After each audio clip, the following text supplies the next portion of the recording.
Hey, this is Rob Phelan. I want to take you through a quick tutorial of how to use Insert Learning. It's a Google Chrome extension that can be applied to any web page where you can take an existing web page and turn it into an interactive experience for your students. So the first thing you'll need to do is just basically search Insert Learning in your URL. The Google Chrome extension link will pop up, install that, and then you are ready to go. You should see the button available in the top right-hand corner of your Google Chrome toolbar. I'm going to demonstrate the tool on this page. It's a Dave Ramsey personal finance page. It's a very popular article from him called How Teens Can Become Millionaires. And it's a great one to kind of start with if you are teaching a personal finance class, because it's a very attention-grabbing headline. And then the data in it is also very like, wow. So I'm going to ask my students to challenge some of the information in here and see how accurate it is. So that idea of personal finance also tied with evaluating information as it comes to you and being a responsible consumer of information. So what you're going to do when you get onto the web page, you're going to go up to that Insert Learning button on your toolbar and just click it. So the page, you see the little loaded button pops up. Insert Learning has been integrated with this web page. And then some of our options. We can highlight text. We can insert a sticky note. We can ask a question, or we can open it up for a class discussion. So you can choose any part of the web page to do that.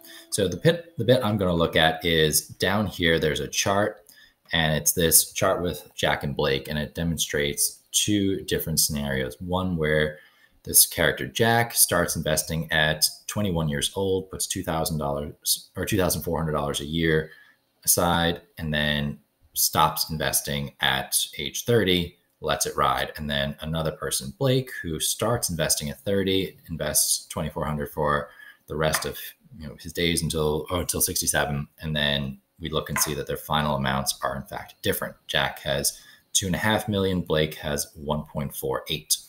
And for those of you who are looking at this and like, oh, I need to get started. Some of the information here is a little bit inflated, and that's what I'm going to ask my students to kind of check out. So I'm going to ask for a discussion here. I'm going to say, all right, let's talk about this particular picture. The interest rate being assumed here is 12%. Is that a realistic interest rate to assume?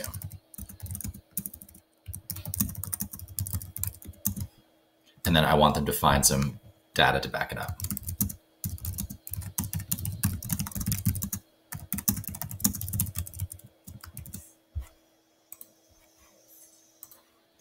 So now you can see that in the web page, it's inserted this discussion part, and it asks them, okay, find out what you think, post your response, and then the class can respond to each other. So just a really interesting and simple way to take a web page, and rather than creating like a separate Google document or a discussion in Schoology, they can answer on this particular web page. And then I just go to assign it and assign it to my class. I can link it to to Microsoft Teams, to Google Classroom, or I can just assign the link so I could post that in Schoology for my students to use. All right, hope you enjoy.